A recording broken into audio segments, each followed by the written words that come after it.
자, 오늘 주시는 하나님 말씀 같이 볼까요? 갈라디아서 5장 16절 말씀입니다. 갈라디아서 5장 16절 말씀 함께 합독합니다. 시작. 내가 이르노니 너희는 성령을 따라 행하라. 그리하면 육체의 욕심을 이루지 아니하리라. 아멘. 기도합니다. 하나님 감사합니다. 오늘도 말씀하옵소서.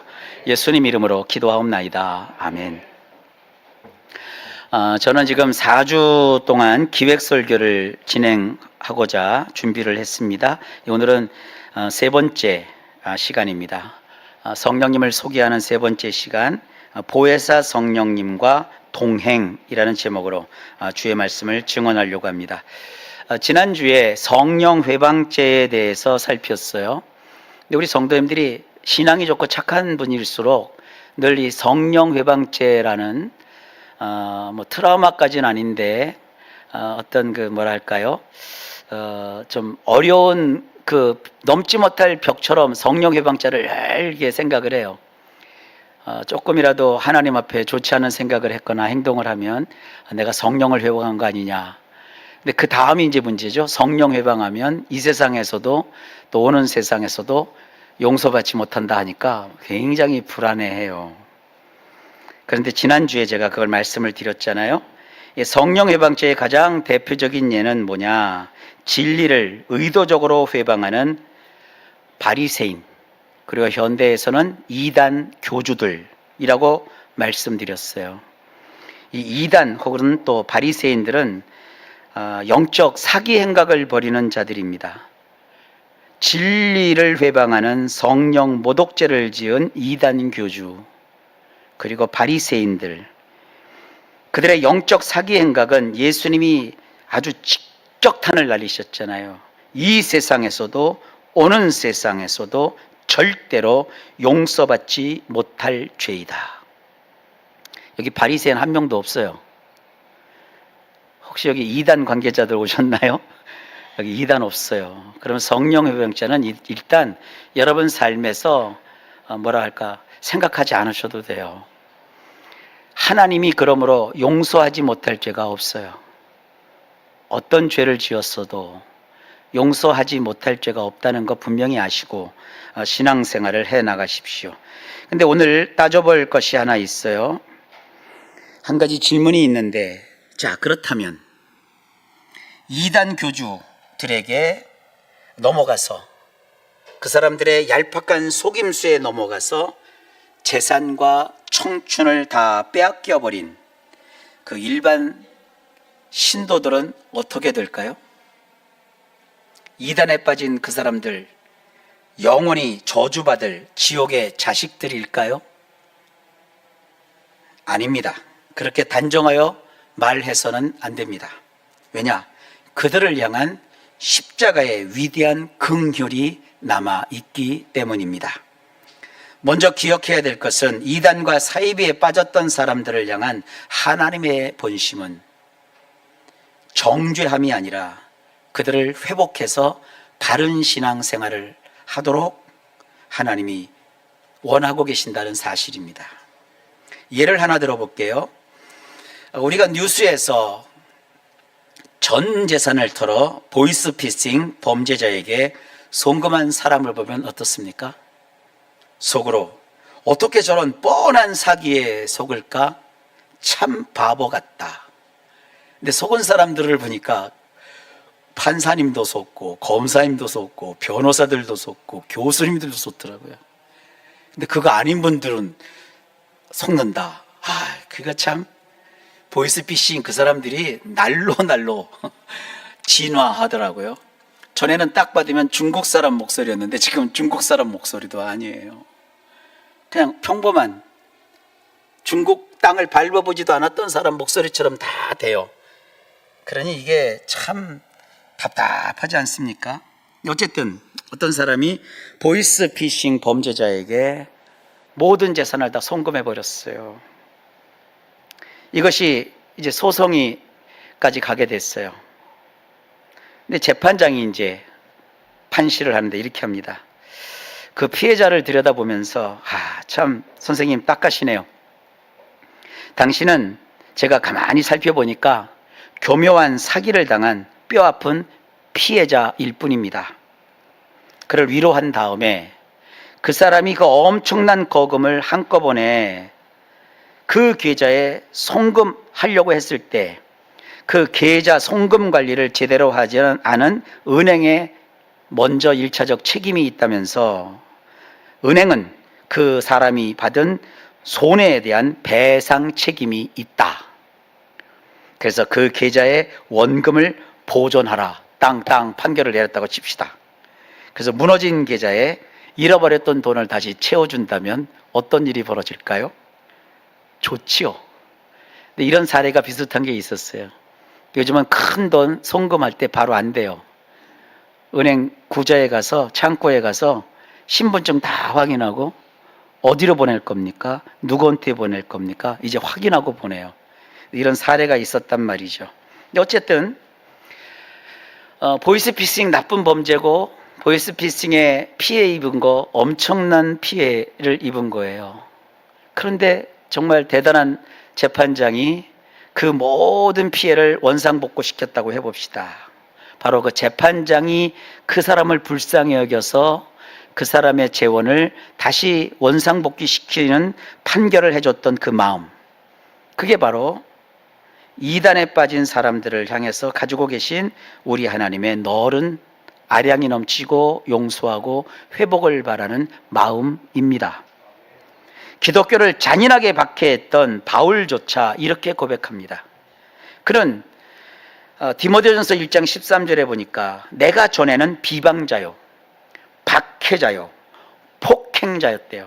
폭행까지 했어요. 심지어 예수 믿는 사람을 잡아다가 죽이기까지는 했겠냐 싶지만 죽을 처지까지 악한 일을 했던 자였어요. 그런데 그가 고백합니다. 도리어 긍휼을 입은 것은 내가 믿지 아니할 때에 알지 못하고 행하였음이라. 이단에 빠진 영혼들 역시 마찬가지입니다. 영혼을 노리는 사기 범죄자인 이단 교주의 피해를 입은 자들입니다. 하나님을 더 잘 믿어보려다 사이비 교주를 이용하여 버린 마귀의 교묘한 사기 행각에 영혼을 해킹당한 불쌍한 피해자들입니다. 혹시 여러분 주변에 그런 분들이 있다면 그들은 하나님께 벌받을 처벌의 대상이 아니라 고치고 싸매 주어야 할 치유의 대상으로 하나님이 보신다는 사실을 알고 계속해서 그들의 회복을 위해서 기도해 주시면 좋겠습니다. 여러분이 하나님 아니에요. 하나님이 그들을 치유해 주시도록 기도하자라고 제가 말씀드렸어요. 오늘 제 설교를 섣불리 듣고 야 오늘 목사님이 그렇게 했다. 너 가는 거 2단 집회 한번 같이 가보자. 안 돼요. 그 절대 안 되는 일이에요. 기도하셔서 하나님이 바울처럼 내가 알지 아니할 때, 내가 믿지 아니할 때 알지 못하고 행했습니다 하고 주님께 돌아오도록 여러분 위해서 그들을 불쌍히 여기고 기도해 주시기를 바랍니다. 너는 지옥 가. 너 2단에 빠졌으니까 넌 지옥 가. 그러면 그 사람들이 안 나와요 더. 그러니까 여러분 그런 사람이 없기를 제가 먼저 바라고요. 혹시 주변에 그런 분들이 계시면 불쌍한 마음을 품고 하나님께 더 기도 많이 하시기를 주의 이름으로 부탁을 드립니다. 자, 그렇다면 우리가 그러한 미혹에 빠지지 않고 매일의 삶에서 정말 예수 믿는 사람답게 승리하려면 어떻게 해야 되느냐? 오늘은 굉장히 새로운 걸 좀 전해드리려고 해요. 미혹에 빠지지 않으려면 순간순간 여러분 성령님과 동행하셔야 합니다. 사실 그 예수님이 십자가에 못 박히셨던 그 갈보리 언덕, 골고다라고도 하죠. 거기는 중동입니다. 중동, 지리적으로. 2000년 전 그 중동에서 사형 집행을 당한 한 죄수, 그 죄수가 피를 흘렸거든요. 가로 열고 예수님이에요. 가로 닫고. 도대체 그분이 오늘 현대를 사는 나의 일상과 어떻게 연결이 되는가? 이 원리를 여러분이 이해하고 있어야 신앙생활이 가능해요. 박물관에 가서 전시된 옛날 물건을 이렇게 보면서 저 글은 내가 연구했고 저 유물은 내가 배웠고 해갖고 그거 평가는 평가단이 아니에요. 예수님은 2000년 전에 골고다에 피 흘려 죽으신 어떠한 구세주라고 하는 자를 박지해 놓고 우리가 그를 쳐다보면서 감상하는 게 아니에요. 기독교 신앙은 그분이 오늘도 살아서 나와 함께 하시며 그 십자가에 올라 피 흘려 죽으시기까지 행하셨던 그 일을 나의 삶의 발자국 하나하나와 같이 하면서 그대로 나의 삶 속에서 일을 진행해 나가시는 분이라고요. 이걸 이해하려면 삼위일체 하나님의 인간 구원의 메커니즘을 이해하고 있어야 됩니다. 저는 이것을 스마트폰의 앱, 스마트폰의 어플리케이션을 통해서 좀 여러분이 좀 쉽게 이해하기를 바라서 몇 가지 비유를 좀 말씀을 드릴게요. 스마트폰 딱 보면 처음에 날 것 그대로는 할 게 아무것도 없죠. 처음 딱 열었을 때 그거 옛날 썼던 폰하고 동기화시키지 않으면 처음 산 스마트폰은요, 요즘은 그 로그인부터 안 하면 아무것도 안 돼요. 뭐 보통 우리나라 사람들 쓰는 스마트폰이 아이폰 iOS 계통하고 안드로이드 계통 두 개잖아요. 두 폰 모두 보안이 중요하기 때문에 뭔가 이게 접속이 안 되면, 접근이 안 되면 폰 자체를 아예 쓸 수가 없어요. 그래서 그 폰을 쓸 때 그 폰이 쓰도록 되는 것이 뭐냐? 어플리케이션, 앱이 있어야 되는 거거든요. 전화도 그 어플리케이션 때문에 되는 거예요. 그리고 뭐 여러분 잘 보는 뭐죠? 그 유튜브도 다 그 어플리케이션에서 실행이 되는 거예요. 그러면 어플리케이션이 되게 중요하거든요. 성부 하나님은 어플리케이션의 개발자 같은 분이세요. 우리의 구원을 완벽하게 이루시는, 구원에 대한 마스터 플랜을 기획하시고 구원을 완벽하게 버그 하나 없이 구원이라는 앱을 개발하신 분이세요. 성부 하나님이. 그럼 성자 예수님은 누구시냐? 필요한 어플을 내가 쓰려면, 그게 안드로이드는 제가 잘 안 써서 구글 플레이인가요? 거기서 앱을 다운로드 받아야 되고요. 아이폰 쓰시는 분은 아이폰 앱스토어에서 그거를 다운로드 받아야 돼요. 제가 다운로드 받은 앱 중에서 제일 비싼 게 70만 원인가 60만 원 주고 산 게 있어요. 우리 성도님들이 저한테 도서비를 주셔가지고 제가 주석을 WBC 주석을 그때 60만 원인가 70만 원, 지금 아마 달러가 더 올라가고 더 비쌀 거예요. 제가 산 앱 중에서 제일 비싼 게 그거요. 저는 그거를 그냥 얼마나 소중히 아끼는지 몰라요. 그 성경 주석이 다 들어있어요. 영어로 된 거고, 또 제가 히브리어 헬라어를 하는데 그거 없으면 히브리어 헬라어를 이게 어떻게 이렇게 푸는 길이 어려워요. 그걸 제가 샀어요. 근데 그거 여러분은 제가 그걸 알려줘도 받을 수가 없어요. 왜냐하면 저는 돈을 지불해서 그 애플리케이션을 다운로드 받을 수 있는 자격을 가졌어요. 그러니까 제 아이디로 접속을 하고 제가 접속한 게 맞다고 인증이 되면 제가 혹시 폰을 바꿨어도 그 어플을 다운로드 받을 수 있어요. 그러니까 성자 예수님은 바로 다운로드 링크와 같은 분이에요. 십자가의 보혈로 우리가 그 구원에 접속할 수 있는 유일한 링크, 구원의 길을 열어주셨습니다. 다른 이로서는 구원을 받을 수가 없어요. 오직 예수 그리스도 그분을 통해서만 하나님이 완벽하게 100% 버그 하나 없이 정말 우주에서 가장 빈틈없는 완벽한 구원을 다운로드 받을 수 있어요. 그러니까 예수님은 그 다운로드 받을 수 있는 길이요, 진리요, 생명이신 분이에요. 자, 그럼 성령 하나님은 뭐냐? 스마트폰에다가 앱만 다운받으면 다 되나요? 그 다음에 어떻게 됩니까? 실행해야죠. 설치하시겠습니까? 설치를 딱 하고 실행을 누르면 로그인 창이 뜨고 프로그램이 열리고 정말 새로운 세계가 막 열리죠. 요즘은 또 뭐 AI 잘들 쓰시더라고요. 별별 걸 다 답해주고 있지 않습니까? 야, 대전 내가 여기 있는데 내 주변에 맛집을 좀 알려줘. 말로 하면 요즘은 쫙 나와요. 대단하지 않습니까?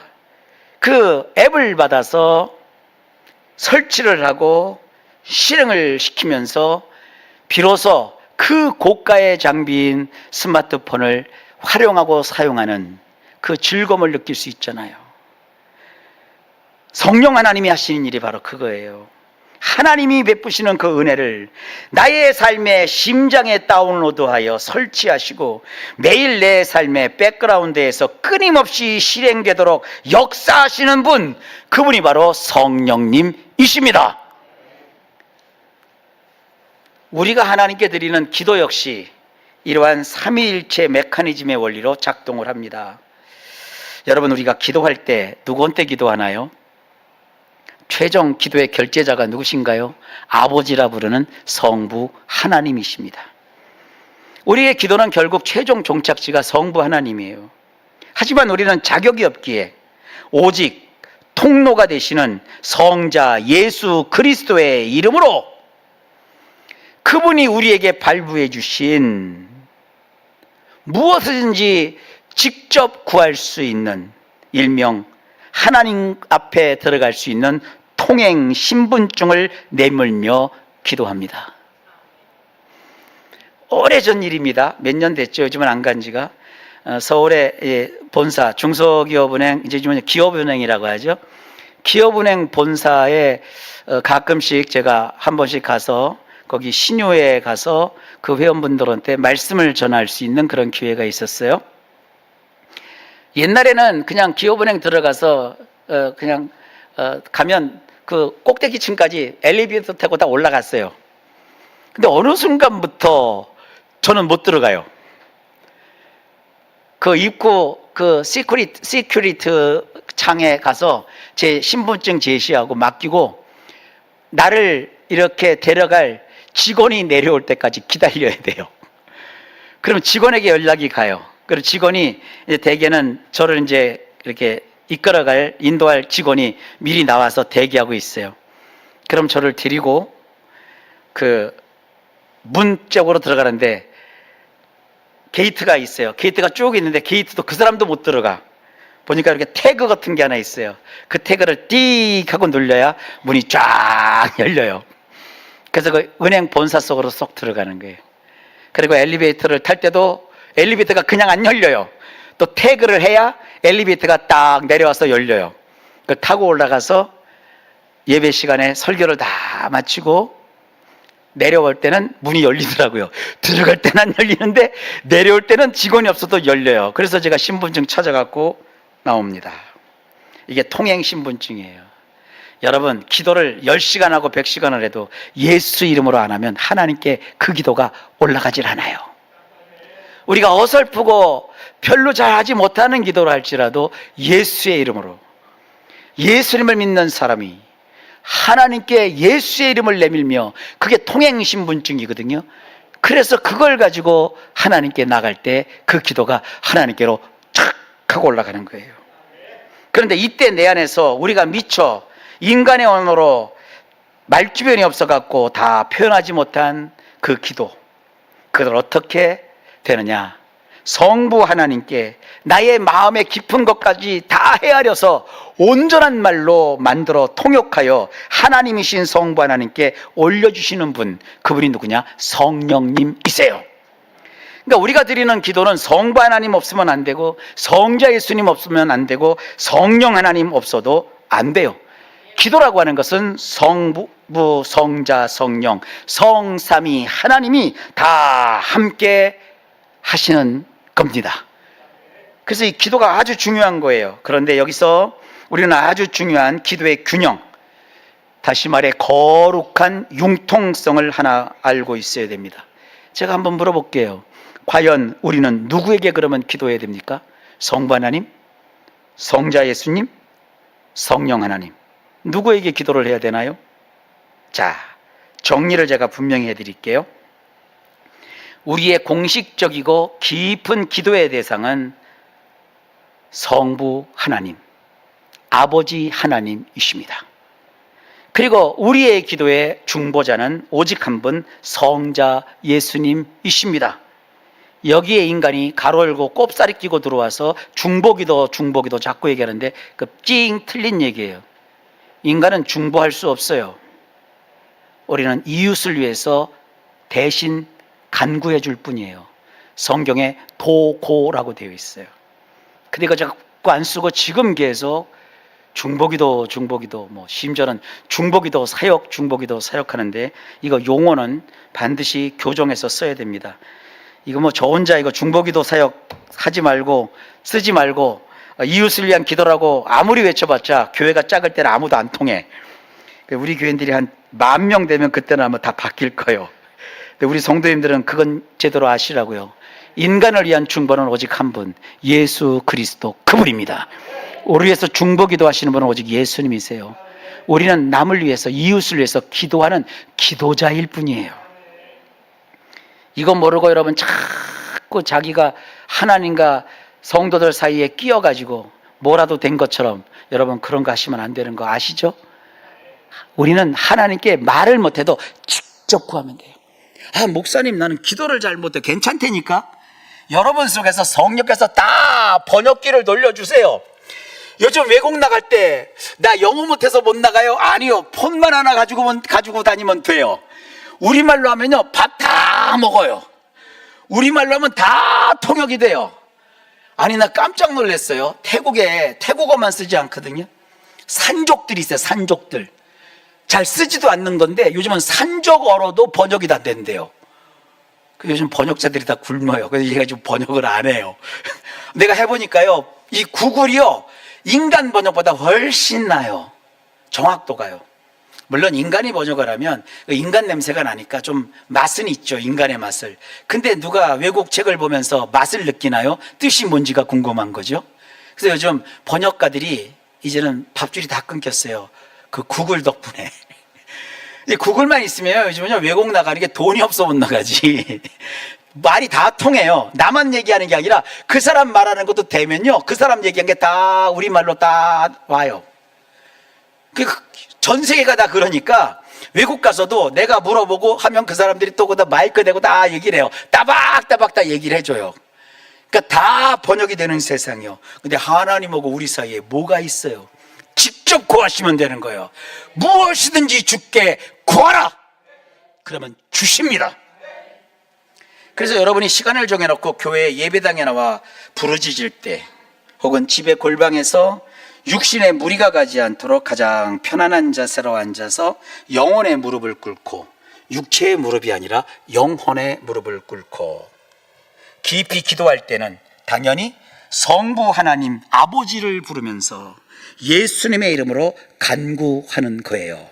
그러나 여러분 우리가 버스 손잡이를 잡고 또 흔들리는 전철간에서 출근하는 그 찰나에 혹은 일하다가 누군가에게 억울하게 상사에게 혼나서 아니면 같이 일하는 동료에게 따돌림을 받거나 밑에 부하가 막 대들고 그래갖고 화가 치밀어 오는 그 1초의 순간에 갑자기 내 멘탈이 무너지는 그 다급한 순간에 어떻게 하시겠습니까? 그때 격식을 차려 자리를 잡고 야 잠깐 있어, 내가 분노를 좀 삭히도록 하나님께 도움을 구할게. 전지전능하신 하나님 아버지요, 내가 지금 분이 가득 차 있사오니 나의 분을 녹여주시옵고 장황하게 기도하고 주기도문도 한번 하고 예수님의 이름으로 기도합니다. 아멘. 그러나요? 1초의 순간, 그 다급한 순간에 어떻게 하시겠습니까? 그때는 격식을 차려 자리를 잡고 교회나 개인의 골방에서 기도하듯 그렇게 눈을 감고 기도할 시간이 없어요. 바로 그때 내 안에 누가 계셔요? 24시간 내주하시고 나와 함께 동행하는 성령님께 다급하게 나의 필요를 SOS로 치는 거예요. 성령님 도와주세요. 성령님 제 마음을 잡아주세요. 짤막하고 신속하게 기도의 대화를 건네는 것입니다.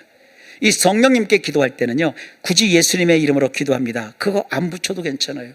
내 안에 늘 계시는 성령님, 성령님과 동행하는 거예요. 이처럼 매일매일 우리의 기도는 그야말로 세상 말로 투 트랙으로 가는 거예요. 정해진 시간과 기도의 자리 반드시 있어야 돼요. 그리고 여러분 개인의 골방이나 예배당에서는 성부 하나님께 격식을 갖춰 영혼의 무릎을 꿇는 마음으로 깊이 기도 속으로 나아가야 되고요. 또 한 가지는 쉴 새 없이 몰아치는 일상의 찰나찰나마다 버스 안에서, 전철 안에서, 직장에서, 학교에서, 일상에서 나와 동행하시는 성령님께 수시로 짧게 호흡처럼 기도하는 것, 이 투 트랙으로 여러분들이 기도하셔야 됩니다. 이것이 바로 우리가 누려야 될 위대한 기도의 융통성입니다.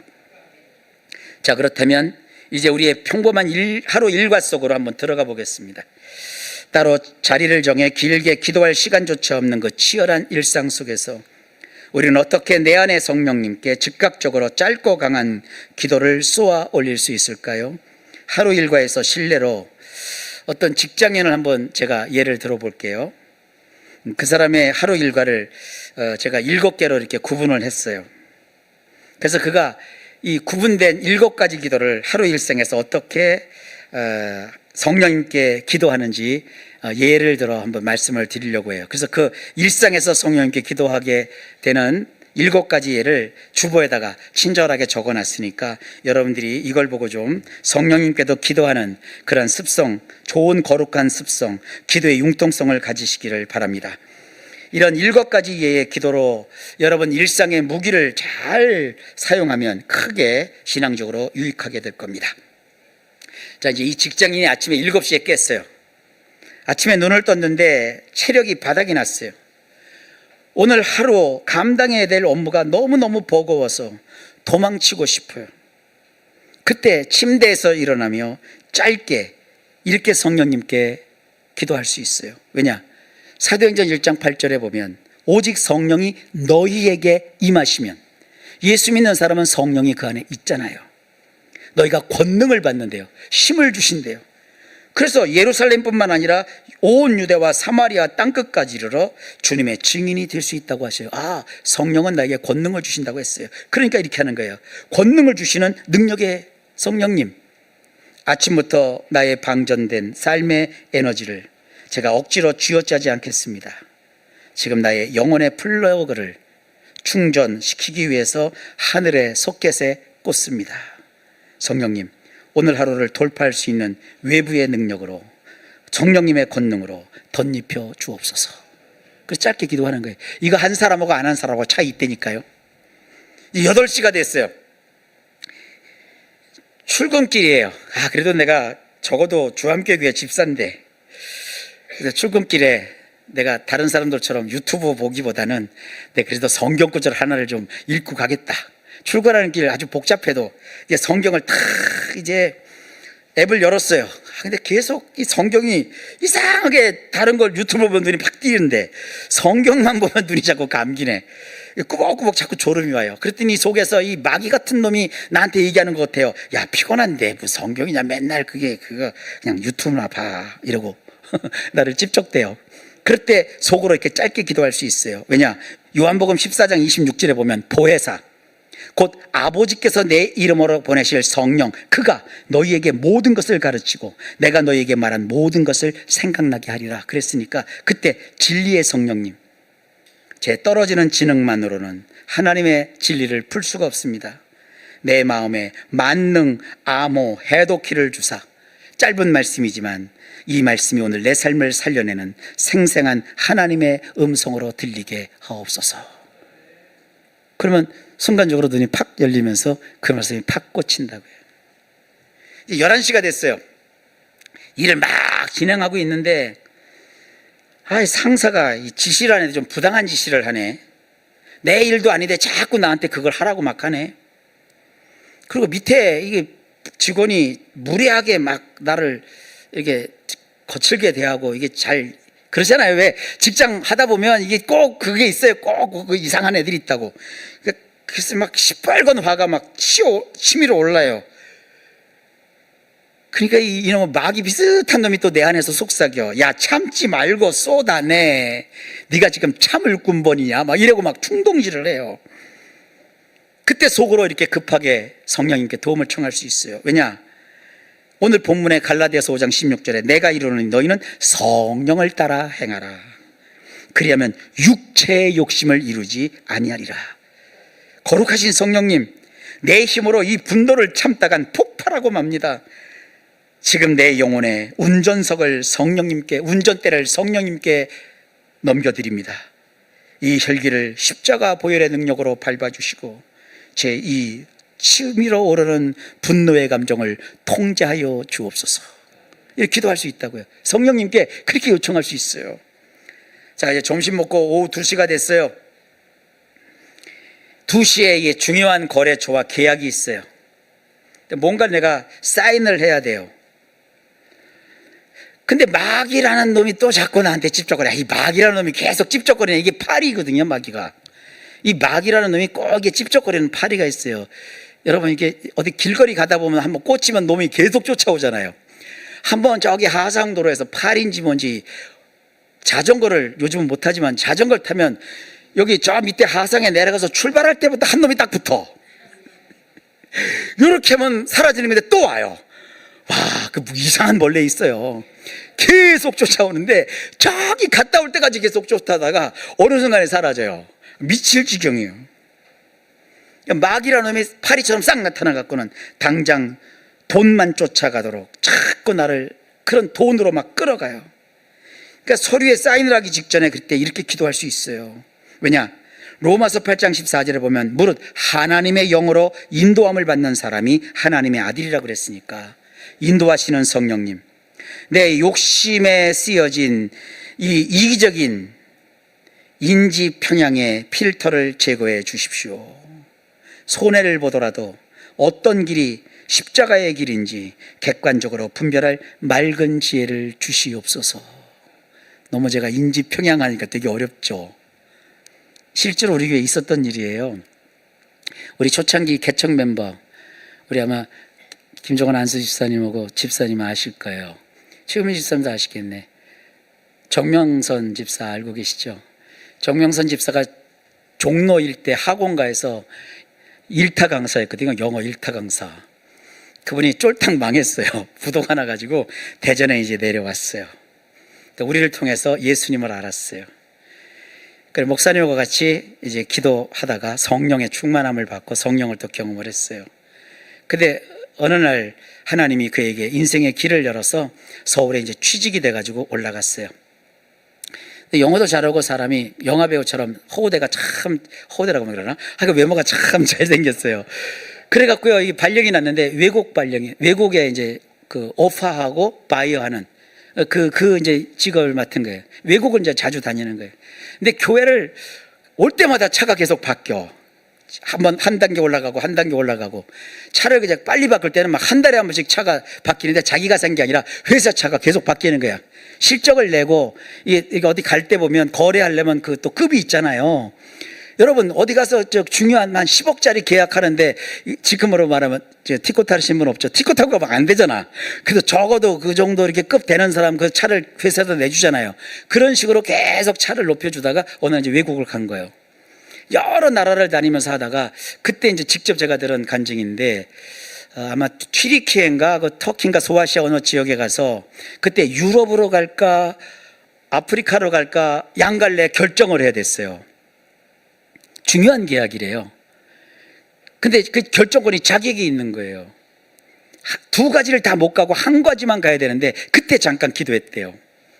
하나님, 지금 결정을 바로 해야 되는데 난 이게 어떻게 해야 될지 모르겠습니다.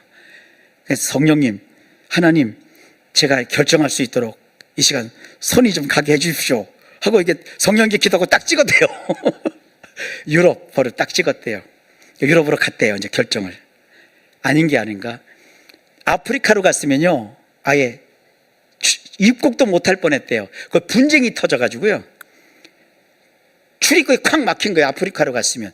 그 거래고 뭐고 다 정지가 된 거예요. 나라가 무슨 뭔가 이게 엄청난 일이 벌어진 거예요.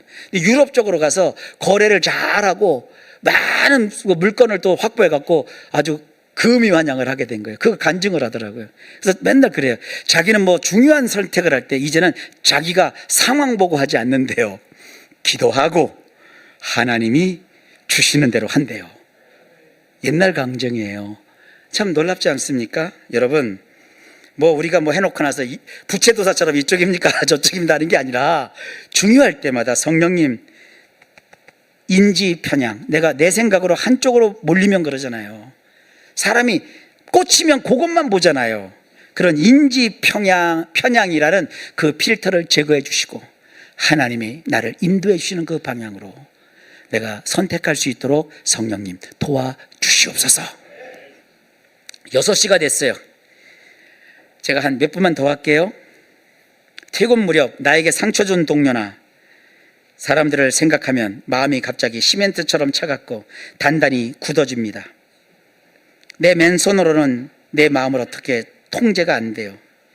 퇴근하고 나서 그냥 집에 가지 말고 가서 그냥 한잔하고 그냥 해야 되겠다 하고 이런 생각이 드는 순간 에베소서 4장 3절 평안에 매는 줄로 성령이 하나 되게 하신 것을 힘써 지키라. 왜 가끔 퇴근하면 집에 들어가기 힘든 분들이 있잖아요. 그 이유가 뭔지는 내가 얘기 안 하겠어. 그 집에 갑자기면 늦게 들어가고 싶은 그런 사람들이 있다고. 그때 하나 되게 하시는 성령님, 미움 때문에 제 마음이 지금 돌처럼 굳었습니다. 내 의지로는 어떻게 안 되니 내 영혼 밖에서 성령님의 강력한 사랑의 용해제를 부어주사 제 완악한 마음을 녹여주십시오. 그러면서 성령이 힘을 준다고요. 그냥 집에 들어가라. 집에 또 들어봐요. 그런 거예요. 성령님하고 동행하는 게 그렇게 어려운 게 아니에요. 하나 더 할까요? 9시가 됐어요. 끊어내기로 한 은밀한 죄에 또 넘어졌어요. 사탄 같은 놈이 또 그래. 넌 구제불능이야. 넌 버림받은 게 틀림없어. 악성 코드를 또 심어놓네.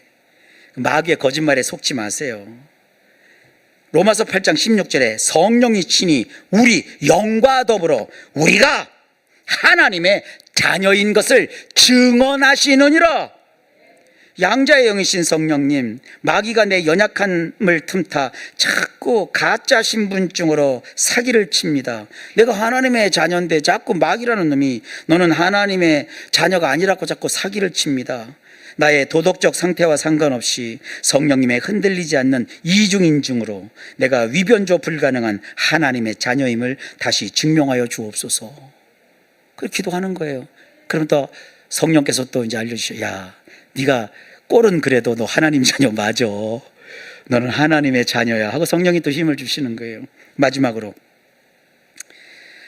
불 꺼진 방에 이제 누웠는데 꼬여버린 인생의 무게 때문에 주여라는 말조차 나오지 않고 인생을 돌아보면 그저 눈물만 주르르 흐를 때 그때 포기하지 말고 내 안에 성령님을 의지하면서 이렇게 기도할 수 있어요. 왜냐? 로마서 8장 26절에 보면 이와 같이 성령도 우리의 연약함을 도우시나니 우리는 마땅히 기도할 바를 알지 못하나 오직 성령이 말할 수 없는 단식으로 우리를 위하여 친히 간구하시느니라. 위로의 보혜사 성령님, 막막해서 쏟아내는 이 정죄되지 않은 나의 투박한 눈물을 주님 앞에서 흘리네요. 내 안에서 성령님 우시죠. 우시는 성령님께서 내 피명을 가장 완벽한 하늘의 말로 번역하여서 아버지께 내 사연을 말씀해 주시옵소서. 그렇게 요청할 수 있는 거예요. 자, 좀 감이 잡히시나요? 여러분, 성령님은 여러분에게 멀리 떠나 계신 분이 아닙니다. 하나님 앞에서 일상을 살아갈 때 성령님 도와주세요. 성령님 오늘도 함께 해주세요.